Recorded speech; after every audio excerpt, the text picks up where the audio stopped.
নমস্কার বন্ধুরা, আমি সোমা আর আপনারা আছেন এখন মাই পার্সোনাল স্ট্যান্ডার্ড চ্যানেলে। আশা করছি সবাই খুব ভালো আছেন। আমিও আপনাদের আশীর্বাদে এবং ভালোবাসায় অনেক অনেক বেশি ভালো আছি। কিন্তু চেষ্টা করছি প্রতিদিন আপনাদের জন্য নতুন নতুন গল্প নিয়ে আসার মতো। আশা করছি আমার এই গল্পগুলো আপনাদের কাছে ভালোই লাগছে, কেননা প্রতিদিনই কিছু না কিছু নতুন নতুন বন্ধু আমার চ্যানেলে কিন্তু জুড়ছে। আমারও খুব ভালো লাগছে।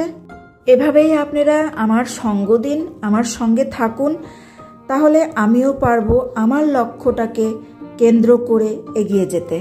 চলে আসি আজকের গল্প। আজকের গল্প স্বামী স্ত্রী। স্বামী অফিস থেকে সন্ধ্যাবেলা ফিরে আসলেন। স্ত্রী দরজা খুললেন। স্বামী হঠাৎ করে স্ত্রীকে বলছেন, আমি তোমার কাছ থেকে মুক্তি চাই, আমি তোমাকে ছাড়তে চাই। স্ত্রী হঠাৎ দরজা খুলে স্বামীর মুখে এমনতর কথা শুনে আঁতকে উঠলেন। জিজ্ঞাসা করলেন, কেন, কি এমন কারণ বলতে পারবে কি? তুমি আজ হঠাৎ আমার সঙ্গে এরকম ব্যবহার করছো যে? স্বামী বলছেন, দেখো, আমার অফিসে একজন আমার সঙ্গেই কাজ করে। আমরা দুজনকে অনেক দিন হলো চিনি এবং খুব ভালোবাসি। আমি ওকে বিয়ে করতে চাই এবং নতুন করে সংসার করতে চাই ওর সাথে। আর তাছাড়া তোমার আর আমার মধ্যে স্বামী স্ত্রীর মতো কোনো রকম সম্পর্কই তো নেই এখন। এবার তুমি আমাকে মুক্তি দাও, আমি তোমার কাছ থেকে রেহাই পেতে চাই। স্ত্রী স্বামীর মুখে কথাগুলো শুনে অনেকক্ষণ ধরে চুপ করে থাকলেন। কিছু বলতে পারছেন না, আর না পারছেন কাঁদতে। একটা মেয়ে বিয়ের পর স্বামীর হাত ধরে স্বামীর বাড়িতে আসার পর, স্বামীর সংসার এত বছর ধরে করার পর, সুখে দুঃখে তার সঙ্গ দেওয়ার পর, এখন তাদের দুটো সন্তানও আছে, তারপরেও আজ হঠাৎ স্বামীর মুখে যখন এমন কথা শুনলেন, স্ত্রী তার কোনো মুখে ভাষা নেই। তার পায়ের তলা থেকে যেন মাটিটা সরে গেছে। চুপচাপ সে নিজের ঘরের দিকে চলে গেলেন। কিছুক্ষণ ঘরে থাকার পর আবার স্বামীর কাছে আস্তে আস্তে এসে স্বামীকে বললেন, আচ্ছা ঠিক আছে, তুমি যেটা চাচ্ছ তাই হবে, তবে আমার একটা শর্ত আছে। কি শর্ত?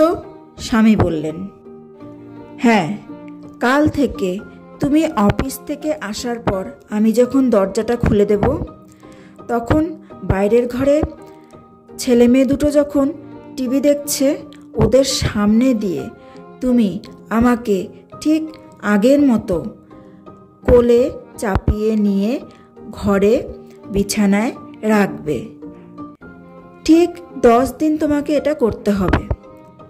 স্বামী মনে মনে ভাবলেন আর হেসেই বললেন, ঠিক আছে, এত সস্তায় যখন আমি এর কাছ থেকে ছাড় পেয়ে যাচ্ছি, তাহলে এটা আমি করতে রাজি। পরের দিন স্বামী অফিস থেকে ফিরলেন। দরজায় কলিং বেলটা বেজে উঠতেই স্ত্রী দরজাটা গিয়ে খুললেন এবং স্ত্রীকে স্বামী কোলে তুলে নিলেন। কোলে নিয়ে যখন ঘরের দিকে বিছানার উপরে তাকে রাখতে যাচ্ছে, তখন যেন তার মনে হলো স্ত্রী অনেক হালকা হয়ে গেছে আগের থেকে। এবার দ্বিতীয় দিন একই রকমভাবে স্ত্রীকে যখন কোলে তুলে নিয়ে যাচ্ছে, তখন স্বামীর মনে হলো কিছু যেন লুকাচ্ছে স্ত্রী স্বামীর কাছে। তৃতীয় দিন যখন স্ত্রী মাথাটা বুকের ওপর একটু নামিয়ে দিল, তখন স্বামীর সেই আগের পুরানো দিনের কথাগুলো মনে পড়তে শুরু করলো। এবার চতুর্থ দিন স্বামী যখন স্ত্রীর মুখটা খুব গুরুত্ব দিয়ে দেখল, তখন সেই নতুনের মতোই তাকে দেখতে লাগছিল। এবার পঞ্চম দিনের দিন স্ত্রীকে স্বামী যখন কোলে তুলে নিলেন, তখন স্বামীর যেন মনে হলো তার স্ত্রী অসুস্থ আছে এবং সেই অসুস্থতার কথা স্ত্রী স্বামীর কাছে লুকাচ্ছে। এবার ষষ্ঠম দিন, মানে 6 দিনের দিন, স্বামী যখন তার স্ত্রীকে কোলে তুলে নিলেন, তখন স্বামীর মনে হলো বা বুঝতে পারলেন স্বামী কিন্তু তার স্ত্রীর সঙ্গে খুব ভুল কাজ করতে যাচ্ছেন। তার স্ত্রী তার সাথে এত বছর ধরে মুখ বুঝে সুখে দুঃখে হাতে হাত রেখে সংসার করে গেলেন, আর আজ এই সময়ে এই পরিস্থিতিতে এসে সে কিনা তার স্ত্রীকে ছেড়ে দিতে চাইছেন।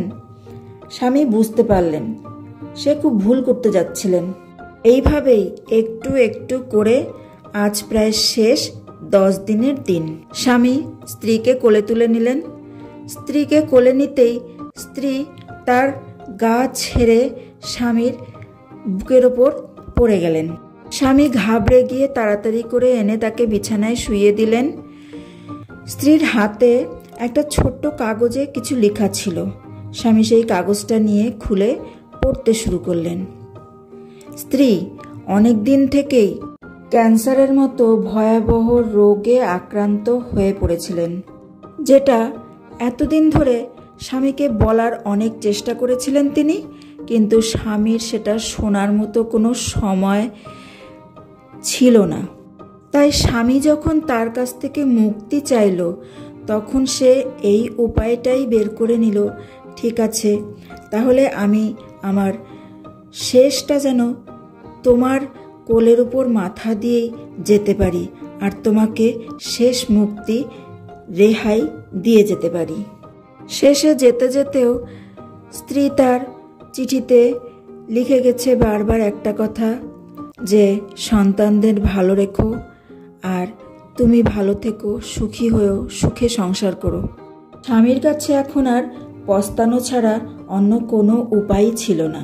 বন্ধুরা, আপনারাও আপনাদের সম্পর্কগুলোকে যত্নে ঠিকভাবে রাখুন। এমন না হয় যে শেষে পস্তানো ছাড়া কোনো উপায় আর থাকবে না। সময় একটা এমন জিনিস, সময় থাকতে সময়ের কদর না করলে সময় যেন পরে আর ধরাই যাবে না।